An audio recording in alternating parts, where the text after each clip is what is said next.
Welcome, Gemini. This is Regina from Pacific Tarot, getting ready to do a reading for you, following upon a meditation that I am having.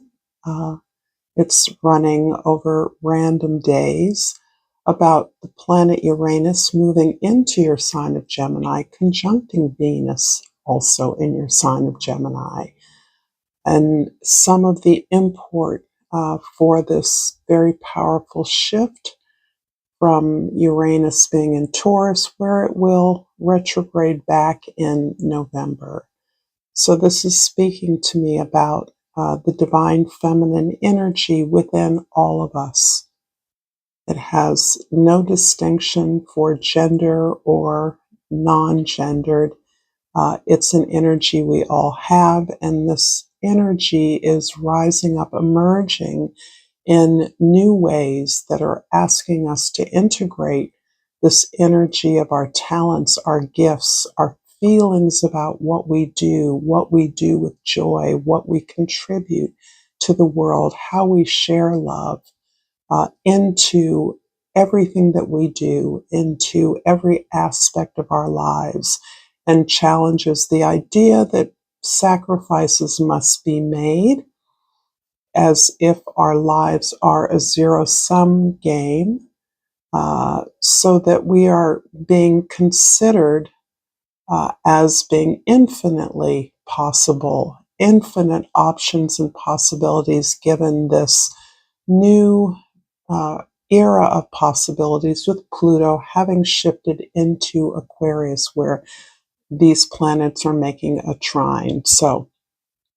your overall energy here is the Eight of Wands, and this is very much the signature, in fact, of Uranus moving into Gemini. With Venus being there, it gives an added flow of releasing our emotions, releasing our thoughts, as well as our feelings, being able to share and communicate our feelings on a variety of things we may have withheld, or we may have had to fight to identify these feelings, these gifts, these thoughts about our path, our mission, our contribution to the group, to our team, to our families, to our communities. Underneath the deck is the King of Wands. So you feel empowered as well as inspired. And this inspiration is what motivates you to move off into new directions. Speaking your mind is an act of leadership for many of you, and this can be something that we bring a lot of mixed emotions about, not the least of which are the mentors, the leaders who have inspired us. And feeling ourselves walking in their shoes is something that can be immense, something we've had to earn, and something that we do have a lot of feelings that are connecting us with our thoughts and the healthy expression of our talents, our gifts and skills. I'm going to pull a crystal oracle card to get us started, and the one that fell over is the one I will take. The Heliodor, it is called, and it looks quite a bit like the citrine that fell off with it. And the key word is confidence. I'm confident in all that I do. This is beautiful. This is a general reading, Gemini. It may not resonate for all of you. If you're interested in a personal reading, information for that is in the description box below. I greatly value the time you spend with me.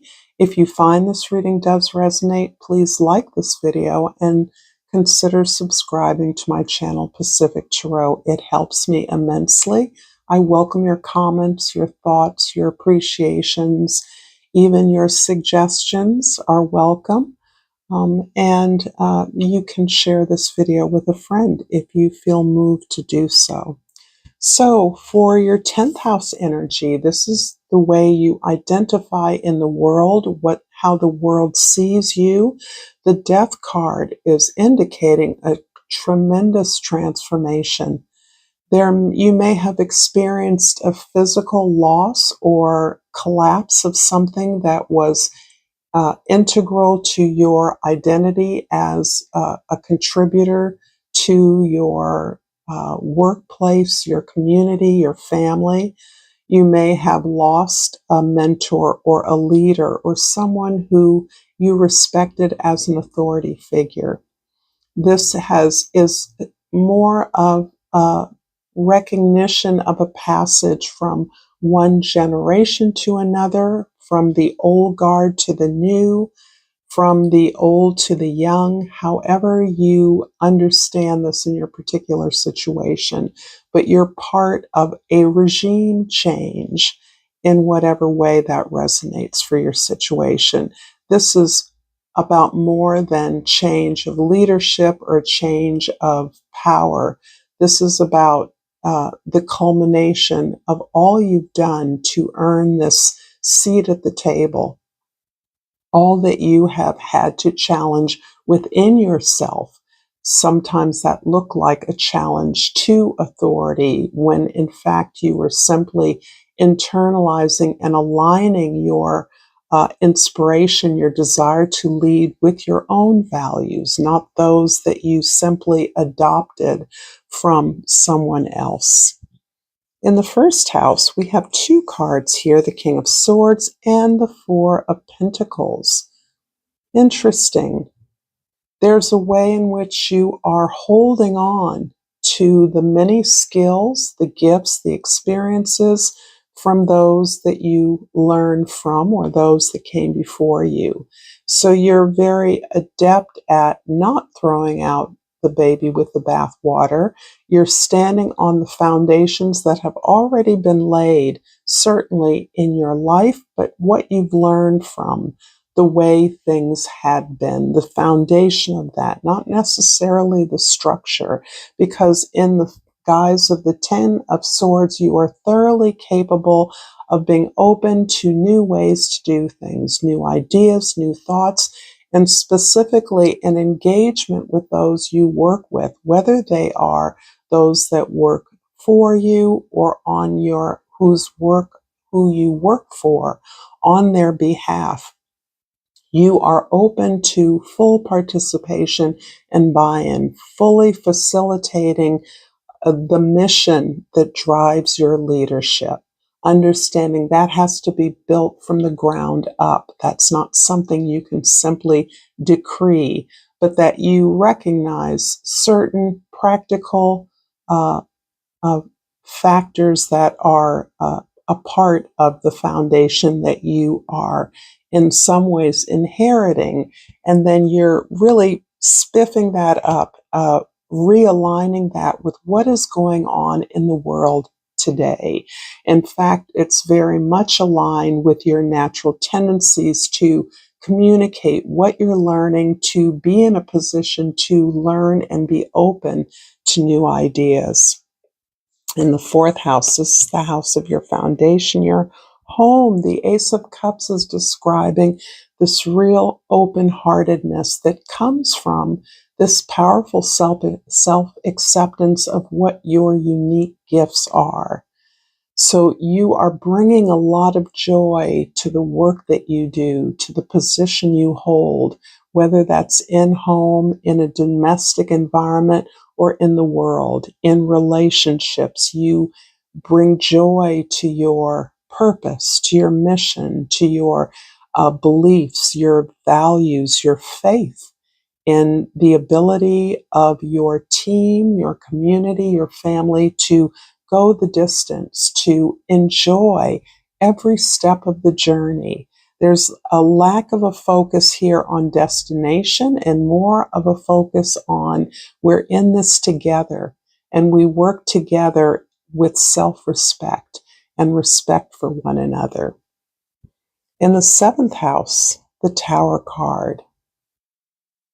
I do believe this is uh, an opportunity, perhaps, that came to you that felt like a collapse. Perhaps it felt as the result of a collapse or some kind of unforeseen or unpredictable event or change or shift. This can be anything from the selling of a company that you're employed by to a complete collapse of a current business that is morphing into something different. But you are uniquely qualified to be at the helm of this. And for those Geminis I'm speaking to, you may not all be the captains of your ship. You may not all be the leaders at your place of employment, but there is something that you have an opportunity to lead, to initiate, to recognize an opportunity in the unpredictable change that you're experiencing. This can be your response to some kind of a disaster or emergency or catastrophe that you find yourself uniquely qualified to go in and support, give aid, assist in a variety of ways. This may not be something that you planned out, but you have certainly been trained, been guided, been mentored for an opportunity like this. I'm going to clarify the foundational parts, the axis of the wheel here. The first house is both the Four of Pentacles and the Knight of Swords with the King of Wands again in the second house and the Eight of Pentacles in the third house. And looking at the bottom of the deck here, seeing the Three of Swords, I'm thinking about the real intimate disappointments, perhaps even failures or disappointments that you've experienced that you are have grown through, that you've understood the lessons that you've learned from those, and you are in a position. You don't need to be the boss to do what's right here. I feel like that is very important. You understand how you're choosing this situation as an opportunity for you to grow, to heal, to make changes within yourself, to reinforce those changes you've been making. The King of Wands again speaks to your tremendous confidence. This is built on having learned some solid skills, having learned from people that you admire, who were strong, who were expressive, who didn't hold back. And that was very instructive to the way that you are able to recognize your moment now. And I do believe that there may not be a seat at the table in the moment, but there's certainly conversations about that. There are certainly negotiations, people watching you, invitations from others about a key part you could play in something that you're working at, something you are devoted to. Because of your sign, because there's so much energy here in Gemini, particularly, we have Uranus really shaking up the way we globally understand how we learn, how we communicate, new ways of doing that, new understanding of who we are at a fundamental cellular level, and how that links up with every other sentient being on the planet, is exploding our technological ability to understand the power that we have. And you're working very clearly to perfect your skills, to improve, I should say, your skills, your talents, the things that you know you do well, your discipline, your focus. You are willing to do the work. You're not measuring your efforts by the clock. You're measuring it by the love you feel for what you do. And that is giving you this kind of loyalty and devotion to your skills, to growing them, to improve upon them, so you are ready when the opportunity comes to recognize that opportunity and to move forward with confidence. In the fourth house, the Ace of Cups is clarified by the Knight of Cups in the fifth house and the Five of Pentacles in the sixth house. You're really, really focused on a beautiful experience of your feelings, your emotions. You're really using your good feelings as confirmation for the right moves to make right now. You are affecting some kind of material, concrete change in your place of work, in your community, that is affected by your health, by your holistic sense of well being. So that may work backwards for some of you, but you have shed some labels that have often been attached to you. You're releasing yourself from those. You are not, you're doing that not with resentment, even though you had been perceived in ways that limited you to a lane that was not appropriate to your openness to newness and growth. And you are taking that experience of material change, change that affects you at a material level in your body, in your home, and has widespread impact on your community, your team, your loved ones. And this really comes from a place of being able to express what you know about who you are now, and this openness and joy in the experience of that. The seventh house, the Tower, is clarified by the Magician card in the eighth house and the Judgment in the ninth house. Well, you certainly are working in a very fundamental, mission-driven way with others. You are coming to understand a lot of your own personal sense of purpose, alignment, spiritual value in some very difficult experiences that you've overcome. Ones that you were able to detach yourself from ultimately in order to recognize the patterns that you were choosing, rather than assume or project that this was happening to you. You began to see that you were making choices, even about things that hurt, even about things that didn't work out in the way you had hoped, particularly in your failures, as a preparation for the opportunities you're having now to choose, to negotiate, to recognize opportunities in working intimately with others. I see you managing the resources of others with a team. I see you making a response with your whole being to the recognition of the power of your influence and your creativity in the world.